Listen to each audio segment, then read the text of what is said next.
You want to decongest for better rest. So anything that could be blocking your nasal passageways are really going to be having a major effect on your ability to snore.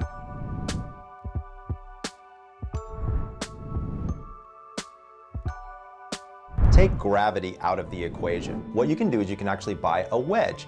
This is actually a piece of foam that is an angle that you can lie on, but you want it to start at the base of your back and move all the way up to the top of your back so that your entire torso is raised, not just your head being raised, because that actually won't help with snoring. Now, of course, the old elbow to the ribs and roll over works, and part of the reason that it works is because when you're lying on your side, your throat has a tendency to be more open, and that's one of the things that can actually reduce snoring.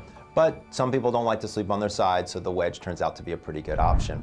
Another thing people can do is use those nasal dilation strips that go across the bridge of your nose, but don't put them on too high. You want them to be nice and low to help flare out your nostrils. Another thing that I have people do is use something called a neti pot. So this has been around for thousands of years, and it looks like a small teapot, and you fill it with warm salt water, and then you can actually irrigate the entire nasal passageway. And what you do is you pour it in through the right, let it swish around, and come out on the left. Obviously, you're going to do this over your sink. You can even do it in the evening shower or something like that. These are all commercially available. You can find them just about anywhere, but it really helps reduce all of that congestion and help you get a better night's rest because there's not so much snoring going on.